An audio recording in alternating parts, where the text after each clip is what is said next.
শরীরে বিভিন্ন অর্গানে টক্সিন জমা হয়, শরীরের ব্লাডগুলো ক্লিন থাকে না, শরীরে এক্সট্রা ফ্যাট জমা হয়। তো এগুলোর জন্য আপনাকে একটু এক্সারসাইজ করতে হবে। এক্সারসাইজ করলে হবে না, আপনার সানলাইটে যেতে হবে। সানলাইট আপনার শরীরে অর্গান গ্ল্যান্ডগুলোকে অ্যাক্টিভেট করবে। আপনাকে সানলাইট, ঘুম, এক্সারসাইজ এই সব মিলিয়ে প্রসেস খাবারটা বাদ দিয়ে সঠিক শাকসবজি খাওয়ার পরে, কার্বোহাইড্রেটকে বাদ দেওয়ার পরে আপনি আস্তে আস্তে ডায়াবেটিস থেকে বেরিয়ে আসতে পারবেন।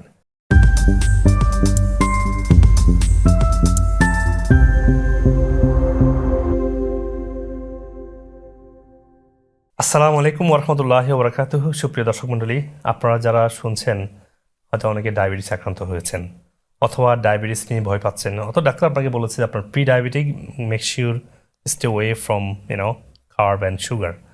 তো আপনাদের জন্য আমার গাইডলাইন কি, যার মাধ্যমে আপনারা পুরোপুরি ডায়াবেটিস থেকে বেরিয়ে আসতে পারবেন এবং আমাদের হাজার হাজার পেশেন্ট ডায়াবেটিস থেকে পুরোপুরি সুস্থ হয়েছে আলহামদুলিল্লাহ। তাহলে কি সেটা গাইডলাইনটা কি? সেই গাইডলাইনটা হচ্ছে যে প্রথমত কিছু ভুল ধারণা আছে। ডায়াবেটিস হলে মনে করে সুগার খাবো না, ভাত খাবো না, কিন্তু আমি রুটি খাবো না। রুটি, সুগার, ভাত একই, ইট কনভার্ট ইন্টু গ্লুকোজ। গ্লুকোজ হয়ে গেলে সেটা রুটি খান আর ভাত খান এবং চিনি খান, একই কথা। হ্যাঁ, সেকেন্ড হচ্ছে অনেকে মনে করে আমি বেশি ভাত খাই বলে ডায়াবেটিস হয়েছে, ভাত খাওয়া বন্ধ করলাম আর আমি স্বাভাবিক খাবার দাবার খাই, অন্যান্য খাবার দাবার খাই, তাহলে আমার ভালো যাবে। এটা অনেকে বিভিন্ন জায়গায় আপনারা শুনতে পেরেছেন। তো সেটাও না। কিন্তু তাহলে কি করতে হবে? আসল ব্যাপারটা কি? আসল ব্যাপারটা হচ্ছে যে যখনই আমাদের শরীর কার্বোহাইড্রেট, যেটা গ্লুকোজকে মেটাবোলাইজিং পাওয়ারটা নষ্ট হয়ে যায়, সেটাকে মনে করি ডায়াবেটিস বলি আমরা। কারণ তখন ইনসুলিনটা সুগারটাকে আর শরীরে এটিপি বা এনার্জি আকারে কনভার্ট না করে শরীরে গ্লুকোজ আকারে শরীরে হাই সুগার শো করছে। দেখুন ভাইরা, যদি সুগার বেড়েই যায় বা বর্ডার লাইনে চলেই আসে, তাহলে আপনাকে কার্বোহাইড্রেট খাওয়া বন্ধ করতে হবে। এটা মাস্ট। কার্বোহাইড্রেট মানে কি? কার্বোহাইড্রেট মানে হচ্ছে ডেয়ারি, দুধ, আর কি সাদা ভাত, আর কি রুটি, সেটা লাল হোক আর কালো রুটি হোক, সাদা রুটি হোক, সব রুটির মধ্যেই সুগারের পরিমাণ একই থাকে। আর কি? আর হচ্ছে ফল, টেম্পোরারি ফল খেতে পারবেন না। আর খেতে পারবেন না ডাল এবং আলু। এই খাবারগুলো পুরোপুরি আপনার বাদ দিতে হবে প্রথমত।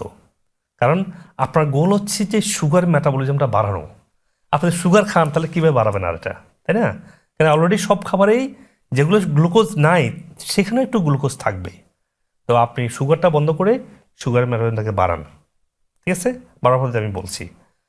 তারপরে শুধু এটা করলে হবে না, আপনাকে যেটা করতে হবে, বাকি যে কারণে ডায়াবেটিসটা হয়েছে, too much process food, plant base খাবারের ডেফিসিয়েন্সির কারণে, শরীরে পুষ্টির অভাবের কারণে আমাদের মেটাবলিজমটা, সুগার মেটাবলিজমটা হারিয়ে গিয়েছে। তাহলে আপনাকে সেই কাজটা করতে হবে।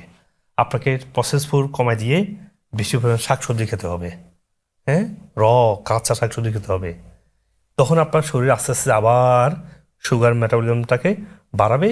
আবার মনে রাখবেন, এই সময় কিন্তু আপনি কোনো কার্বোহাইড্রেট খেতে পারবেন না। এটা যদি করেন, এর পাশে আপনার শরীরে যে টক্সিন জমা হয়েছে, শরীরে বিভিন্ন অর্গানে টক্সিন জমা হয়, শরীরের ব্লাডগুলো ক্লিন থাকে না, শরীরে এক্সট্রা ফ্যাট জমা হয়। তো এগুলোর জন্য আপনাকে একটু এক্সারসাইজ করতে হবে। এক্সারসাইজ করলে হবে না, আপনার সানলাইটে যেতে হবে। সানলাইট আপনার শরীরে অর্গান গ্ল্যান্ডগুলোকে অ্যাক্টিভেট করবে। আপনাকে সানলাইট, ঘুম, এক্সারসাইজ এই সব মিলিয়ে প্রসেস খাবারটা বাদ দিয়ে সঠিক শাকসবজি খাওয়ার পরে, কার্বোহাইড্রেটকে বাদ দেওয়ার পরে আপনি আস্তে আস্তে ডায়াবেটিস থেকে বেরিয়ে আসতে পারবেন। যখন দেখবেন সুগারটা ব্যালেন্স হয়ে গিয়েছে, তখন আপনি আবার আস্তে আস্তে কার্বোহাইড্রেটটা খেয়ে দেখেন কোন কার্বোহাইড্রেটটা খেলেই সুগারটা আর বাড়ছে না। দেখবেন আপনি এইভাবে আস্তে আস্তে ডায়াবেটিস থেকে পুরোপুরি বেরিয়ে আসতে পারবেন। তবে যদি ডায়াবেটিস দীর্ঘদিন হয়ে যায়, সেক্ষেত্রে এই লাইফস্টাইল থেকে কমাতে পারবেন, কিন্তু পুরোপুরি রিভার্স করতে পারবেন না।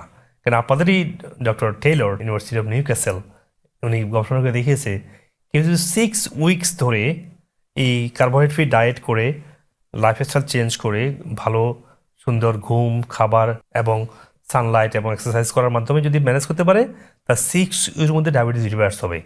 কিন্তু আমার ব্যক্তিগতভাবে আমার দেখা, আমার হাজার হাজার পেশেন্টের সুস্থ হওয়ার যে অভিজ্ঞতা, আমি দেখেছি সিরিয়াস স্টেজে এসে তার লাইফস্টাইল পাশাপাশি সাপ্লিমেন্ট নেওয়া লাগে। যদি ডায়াবেটিস থেকে কিডনি সমস্যা হয়ে যায়, ডায়াবেটিস থেকে যদি নিউরোপ্যাথি বা বিষনারীর সমস্যা হয়, অ্যালজাইমার গ্রো করে ফেলে, হ্যাঁ, ভাস্কুলার ইস্যুগুলো তৈরি হয়, সেক্ষেত্রে আপনাকে আরও ফার্দার থেরাপি লাগবে।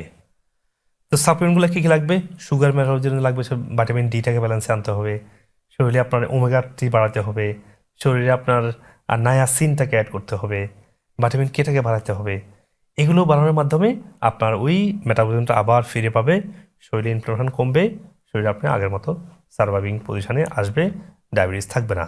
আবার বলছি, যদি সিরিয়াস পর্যায়ে যায়, ডায়াবেটিস যদি অন্যান্য অর্গান এফেক্ট করে, কিডনি, ব্রেন, হ্যাঁ, এগুলো যদি এফেক্টেড হয়, সেক্ষেত্রে আপনাকে বাড়তি থেরাপিগুলো লাগবে। সেখানে ওজন থেরাপিগুলো দেখুন, তারপরে হচ্ছে যে নিউট্রিশনাল থেরাপিগুলো লাগবে, কারণ আপনার শরীর পুষ্টি পাবে না খেলে, আপনাকে ইন্টারভেনাসলি আপনাকে দিতে হবে। এগুলো যদি করেন, দেখবেন আপনার ডাক্তার আপনাকে আপনার শরীরে A1C যেটা, সেটা 3 মাসের যে ব্লাড সুগার লেভেল, এটা কমে গিয়েছে, বলবে আপনার মেডিসিন লাগবে না। তো আবার বলছি, আমাদের হাজার হাজার পেশেন্ট যে ভালো হয়েছে ডায়াবেটিস থেকে পুরোপুরি, আলহামদুলিল্লাহ, ওদের এক্সামগুলো আপনারা দেখুন, তাহলে বুঝতে পারবেন যে কী করতে হবে, কোন কোন স্টেপে এবং কোন কোন লেভেলে কোন কোন কাজটা করতে হবে। আশা করি আপনারা সবাই ডায়াবেটিস থেকে মুক্ত হবেন, সুন্দর জীবন ফিরে পাবেন। Diabetes is the mother of all other disease. আল্লাহ আপনাদের সবাইকে সুস্থ রাখুক। দোয়া থাকলো সবার জন্য, আমার জন্য দোয়া করবেন। আসসালামু আলাইকুম ওয়া রাহমাতুল্লাহি ওয়া বারাকাতুহু।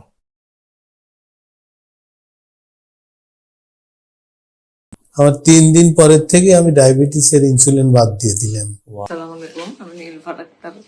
আমি মানে খুশিতে কথা বলতে পারতেছি না। মানে আমি 10 বছর যাবত ঘুমাই না, 20 বছর এবং 10 বছর যাবত ডায়াবেটিস, IBS। আমি আল্লাহর রহমতে 3 দিনে আমার ডায়াবেটিস ভালো হয়েছে, আর 1 মাস আগে আমি ইনসুলিন ছাড়ছি ওনাদের গাইডলাইন ফলো করে। আমিও চাই এটা বাংলাদেশের বিভিন্ন জায়গায় ছড়ায় পড়ুক। এই ডায়াবেটিস রোগটা একটা মহামারী। তো আমার আর কিছু বলার না। আসসালামু আলাইকুম। আমি Safia Sultana, government Bangla college professor, philosophy department. আমি এই মানে বাইরে থেকে শোনার পরে আমি এখানে আমি আসি, এসে আমি উপকৃত হয়েছি। 4 দিনের থেকে আমি ইনসুলিন ছেড়ে দিচ্ছি এবং আমার ব্লাড সুগার এখন নিয়ন্ত্রণে। কিছুদিন আগে ডাক্তারের কাছে আমার স্বাস্থ্য পরীক্ষা করেছিলাম, মধ্যে যে মাশাআল্লাহ খুব উন্নতি হয়েছে। আপনি এই বয়সে যে ইয়ং হয়ে গেছে।